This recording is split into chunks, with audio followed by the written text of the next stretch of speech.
It's too narrow, I can't fit it in. The alien mechanic panicked. HFY Sci-Fi Story. The cardinal ring drifted silently around a fading blue star, its vast structure glowing with layers of lights from thousands of species that called it home. It was one of the oldest trade stations still in use, built long before humans had ever left their own solar system. Its designers had been enormous beings, tall and wide, with thick limbs and armored bodies. Everything about the station reflected that heritage. Corridors were broad, doors were tall, machinery was oversized and powerful. For most species, Cardinal Ring felt comfortable and safe. For humans, it felt overwhelming. Daniel Reyes floated through one of the engineering sections, his boots magnetized lightly to the deck. He moved carefully, not because the station was dangerous, but because everything around him was built on a scale that reminded him how small he was out here. Pipes thicker than trees ran along the walls. Control panels sat high enough that he had to stretch to reach them. Even the emergency handrails were spaced for much larger hands. Daniel was used to it. Humans always were. He had been on the station for 6 months now, hired as a systems diagnostic engineer. Humans were still rare in deep space infrastructure work, but their reputation for problem-solving had begun to spread. They asked questions others did not. They tried solutions others ignored. And they were very good at surviving places not meant for them. Today had started quietly. Too quietly. Chief Mechanic T.R. Rakesh stood at the center of the engineering hub, his 4 arms moving rapidly over holographic displays. His wide, plated body blocked half the room, and his crest was lifted high in concentration. T.R. Rakesh was respected across the station. He had repaired things that should not have been repairable and kept Cardinal Ring alive through solar storms, pirate attacks, and power failures. When T.R. Rakesh looked worried, everyone noticed. A low alarm hummed through the floor, barely audible but impossible to ignore. The lights flickered once, then stabilized. Daniel frowned and glanced at his wrist display. Power fluctuation. Minor but unusual. T.R. Rakesh let out a sharp clicking sound, the Varloon equivalent of a curse. Fusion stabilizer output is drifting, he announced. This is not acceptable. A squat bronze technician adjusted his breathing mask and ran calculations at high speed. Daniel stayed back, watching. The fusion stabilizer was the heart of the station. It balanced enormous energy flows that kept power, gravity, and life support running. If it failed completely, the station would die. T.R. Rakesh's crest slowly flattened as the data updated. The primary regulator node is misaligned. Physical correction required. T.R. Rakesh extended one arm toward the opening, then stopped. His hand was wider than the conduit itself. Silence fell over the room. I cannot fit, T.R. Rakesh said slowly. Neither can any of you. Time required, several hours. T.R. Rakesh raised 2 arms, restoring order, his eyes fixed on the countdown timer. Then Daniel spoke. What if someone smaller goes in? For a human. Yet they kept appearing in places they had no right to survive. The conduit was not designed for your species, T.R. Rakesh said. The heat, the radiation, the lack of space, you could be crushed. He had spent his life fixing problems through strength, experience, and preparation. This solution relied on something else entirely. Why would you volunteer? He asked. Daniel did not answer immediately. He looked at the schematic again, then at the station around them. Thousands of lives, families, crews, travelers who trusted the station to keep them alive. If no one goes in, Daniel said simply, everyone dies. Daniel changed into a reinforced engineering suit, slimmer than most species designs. Even so, it was a tight fit for the conduit. He lay on the deck near the access point, peering into the dark opening. It looked even smaller up close, the metal walls scorched and worn by centuries of use. You will maintain constant communication, T.R. Rakesh said. If conditions worsen, you will withdraw immediately. But manageable. Looks like thermal stress over time. The regulator housing is bent. Humans had crawled through worse places on dying planets and broken ships. This was just another impossible space. Finally, he reached the regulator node. "I'm here," he said. "It's worse than expected." "There's no room for tools," Daniel said. "I'll have to realign it by hand." He clenched his teeth and adjusted his grip, applying slow, careful pressure. The fusion reading spiked wildly. "Steady," Trrkesh said, though he was no longer sure who he was trying to reassure. Daniel shifted his weight, bracing his back against one wall and his boots against the other. He used his entire body as leverage, something only a species his size could do in such a confined space. The metal groaned. For a moment Daniel said nothing. Then his voice came through, strained but focused. "Almost there." Daniel adjusted again, pushing through the pain, knowing he had only one chance to get it right. And as the countdown reached 10 minutes, the fate of Cardinal Ring rested entirely on a human body wedged into a space never meant for him. Inside the narrow conduit, time felt different to Daniel Reyes. Every second stretched as heat pressed against his body, and the hum of unstable energy vibrated through the metal around him. His arms ached from holding the regulator in place, and his fingers trembled as he tried to make tiny, careful adjustments. The space was so tight that even a small movement sent pain through his shoulders and back. Outside, the engineering hub was silent except for alarms and quiet data updates. Chief Mechanic Trrkesh stood unmoving, all four of his hands clenched. His eyes were fixed on the fusion readings and on the human's life signs. He had overseen countless dangerous repairs, but never one like this. Never one where the solution depended on a being so small and exposed. "Stability is improving," the Kalari specialist said softly, "but it is not locked.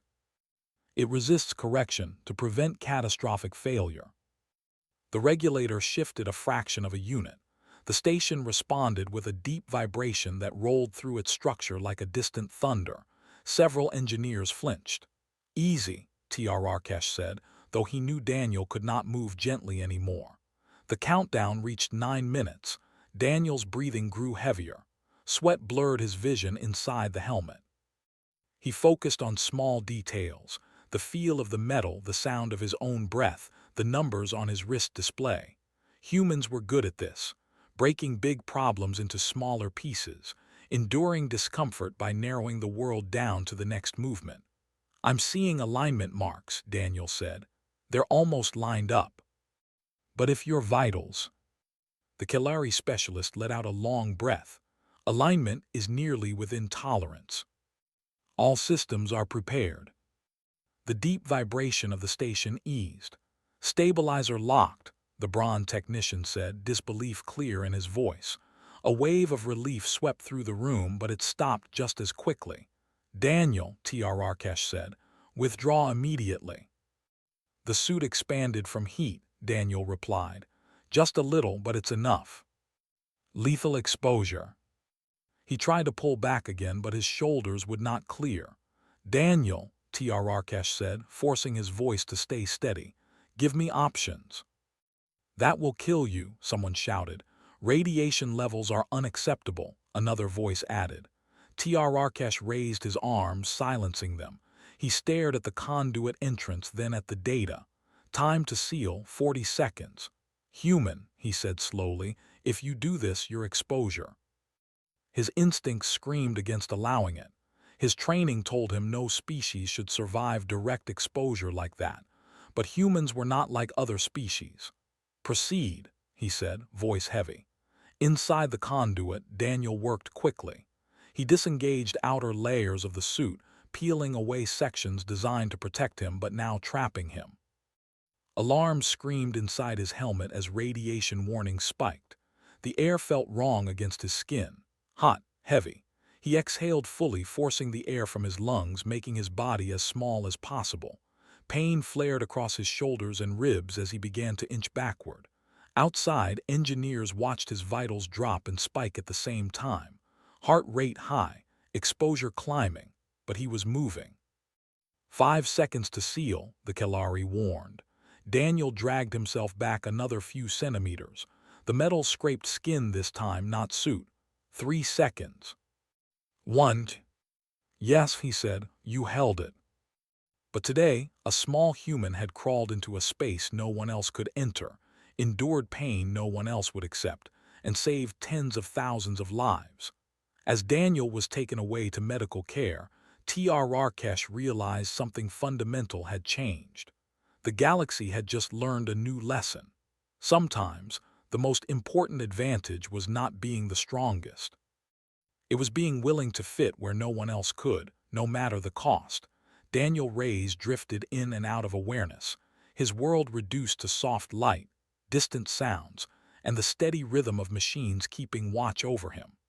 When he finally opened his eyes properly, the ceiling above him was smooth and white, curved in a way that told him he was in a medical bay not designed for humans.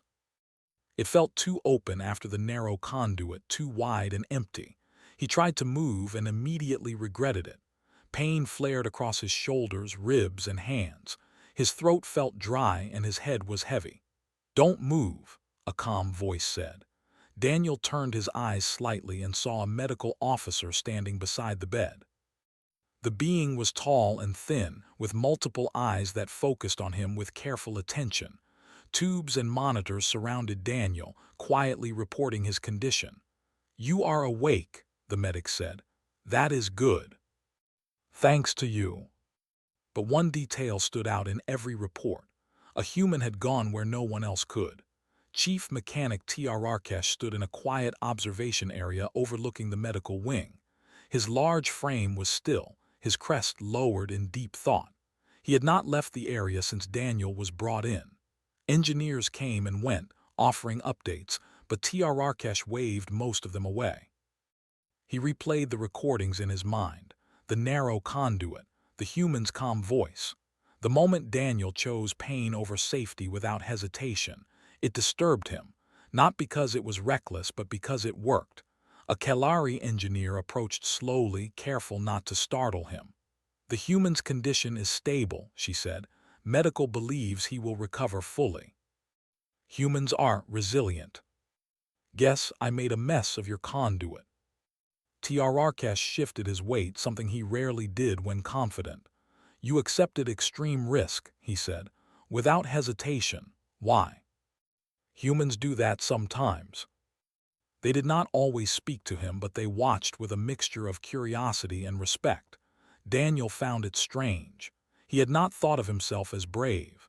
He had just done what needed to be done. But the galaxy was thinking differently. Data logs of the incident were shared across trade networks. Technical forums discussed the repair in detail. Military engineers replayed the footage of the human wedged into the conduit, analyzing how body size, flexibility, and endurance had allowed him to succeed. A pattern began to emerge. Human ships, human stations, and human infrastructure often included spaces that were smaller, tighter, and less forgiving than those of other species. Humans were used to crawling through vents, climbing inside machinery, and working in confined environments. They had built their world that way. On Cardinal Ring, inspections revealed something troubling. The narrow conduit Daniel had used was not unique. There were dozens like it, added over centuries, inaccessible to most species. The station had survived not because it was well designed, but because a human happened to be there. That realization unsettled many. T.R. Arkesh called a meeting of senior engineers. The room was filled with large bodies and serious expressions. "We must update our emergency protocols," he said. "Our station design assumes size and strength. This incident proves that assumption is flawed." As Daniel regained strength, he was allowed short walks through the medical wing. He noticed the way people looked at him now, not with dismissal or polite tolerance, but with respect. One day, a young technician approached him hesitantly. "Is it true," she asked, "that humans trained for confined space work on purpose? Space doesn't always give you room." "I have updated your designation," the chief mechanic said, handing Daniel a data slate. Daniel glanced at it. "Critical Systems Specialist." Some have requested your presence. It was strange, watching a massive alien station quietly reshape itself around lessons learned from a single human body. Far beyond Cardal Ring, the story continued to spread. It reached shipyards, academies, and engineering guilds. It reached places that had never employed a human before. And slowly, quietly, the galaxy began to understand something it had overlooked. Humans were not the strongest species. They were not the largest. They did not dominate through force. They survived through a different kind of advantage. They adapted. They endured. They went into the narrow, dangerous spaces that others avoided, not because they wanted to suffer, but because they refused to accept impossible limits. And somewhere deep in the structure of Cardal Ring, sealed behind layers of reinforced metal, a narrow conduit remained as it was. A reminder that when the universe built a problem too small, too tight, and too unforgiving, humanity would find a way inside. Daniel Reyes walked slowly down the corridor, each step careful as he adjusted to full mobility again. The medical bay had been a place of quiet recovery, but now he was back in the heart of Cardal Ring's engineering section, surrounded by the sounds, smells, and constant motion of a living station. Even after weeks of healing, his muscles still ached from the conduit ordeal, and his hands bore faint scars from the metal surfaces that had scraped his skin. Chief Mechanic Trrkesh was waiting for him at the central control hub. His four arms moved almost absent-mindedly over holographic displays, yet his attention was fixed entirely on Daniel. The Varloon's crests were slightly lowered, a sign that he was calm, yet thoughtful, and that he regarded Daniel with more than professional respect. "You are cleared for light duty," Trrkesh said. "But your role here has changed. You are no longer just an engineer. You are now the critical systems specialist for maintenance access." It was strange to be considered a precedent, especially when he had only acted out of necessity, not ambition. But he realized that what he had done went beyond repairing a machine. He had changed how an entire station, and perhaps others across the galaxy, thought about humans. Outside the hub, engineers moved quickly. Drones scanned conduits and maintenance tunnels. Structural reinforcements were being added to the most vulnerable points. Warnings and guidelines were updated. Humans were now officially part of emergency protocol planning, not because of size or strength, but because of adaptability. Over the next days, Daniel assisted remotely in repairing other access points. He watched as engineers from the Varloon Collective, the Brawn, the Kelari, and even visiting Terran engineers followed protocols he had helped design. The once impossible conduit now had secondary safety features, designed so that even if other species couldn't fit, a human could navigate it and prevent failure. Daniel noticed something remarkable. The respect was genuine. No longer were humans seen as fragile assistants or outsiders. They were now acknowledged as critical problem solvers. The small, overlooked species had earned a reputation for a skill no other species possessed, fitting into spaces and solving problems no one else could attempt. He spent long hours reviewing the conduit repairs, analyzing stress points, and suggesting design changes. Each time he checked a measurement or recommended a modification, other engineers listened carefully. Humans had gained a quiet authority built on trust earned in a single dangerous incident. Trrkesh visited often, observing Daniel at work. "You have a method," he noted one afternoon. "Your approach is unusual for engineers. You think in ways we do not. On Earth, space is tight, resources are limited, you learn to adapt." Yet the station and its engineers had learned something profound. Weeks later, the Council of Cardal Ring called a meeting. Delegates from across the station, including several alien species, gathered to review the lessons learned from the stabilizer incident. Daniel was invited, not as a guest, but as an essential contributor. Trrkesh addressed the council first. "We have observed a critical lesson. Systems fail in ways we cannot predict, and designs cannot account for every species. But Humans have abilities that fill gaps where all else fails. He described the narrow spaces, the heat, the magnetic interference, and the limitations of machinery. He explained how he had used his body to manipulate the regulator manually and the calculated risks he had taken. No one interrupted. No one questioned.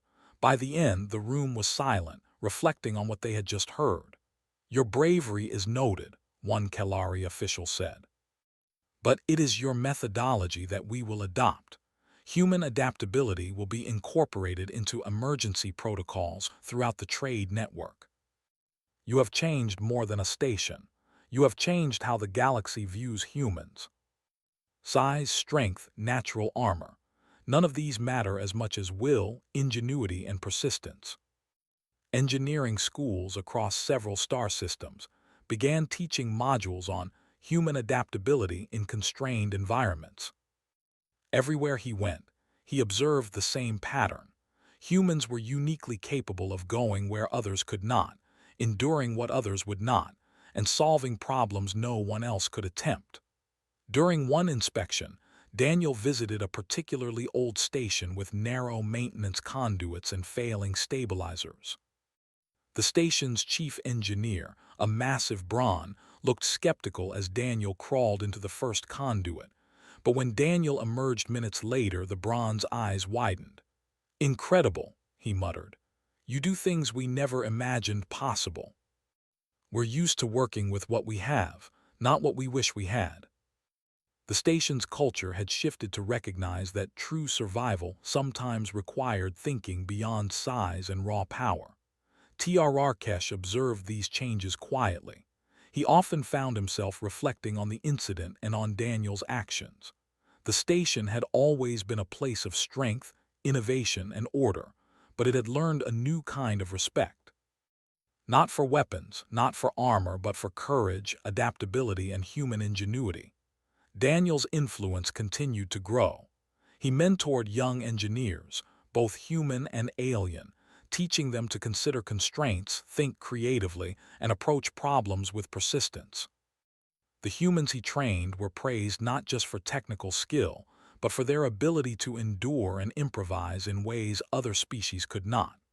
One evening, as the artificial sun of the station's orbit dimmed to simulate night, Daniel walked through the corridors and paused at the entrance to the now famous conduit. He touched the metal lightly, remembering the heat, the tightness, and the way he had squeezed into a space no other species could navigate. T.R.R. appeared behind him. "Do you ever think about what would have happened if you hadn't fit? Humans have earned respect here in ways no one else could." Small, fragile, and underestimated, humans had become indispensable. They had earned a reputation not for strength, but for endurance, adaptability, and courage in the face of impossible odds. In the following months, trade stations and colonies began to formally include humans in critical systems roles. Human engineers were consulted on designs, and their input shaped the construction of new stations, ships, and emergency systems. The story of Daniel Ray's crawling into the narrow conduit became a legend, taught as an example of what humans could accomplish when the universe underestimated them. The Cardinal Ring itself had changed. Maintenance protocols were updated. New safety systems were designed with humans in mind. Engineers from multiple species worked alongside humans, learning lessons about adaptability, problem-solving, and the unrecognized power of small, determined beings. Daniel walked through the station one final time before leaving for a distant assignment, watching crews work efficiently in spaces large and small. He paused at a conduit that had been reinforced but kept a human-accessible channel. Smiling to himself, he realized that this narrow space symbolized more than just physical access. It symbolized human ingenuity, courage, and the ability to do what no one else could. T.R.R. approached quietly. "You have changed history here," he said. Daniel nodded. "I just did what had to be done." The legend of a human crawling into a too-narrow conduit to save a station would be told for generations, a reminder that sometimes the smallest among us hold the greatest power. Daniel turned toward the docking bay, ready for his next assignment. The stars beyond Cardinal Ring stretched wide and endless, filled with unknown challenges and impossible problems. And Daniel knew that, as a human, he and his species would be ready to face them, to crawl where others could not, and to thrive where survival seemed impossible. The station behind him thrummed with life, stable, alive, and safe. And somewhere in the hum of machinery, the memory of a human who had refused to be too small echoed quietly through the corridors, a symbol of what it meant to be human in a vast and dangerous galaxy.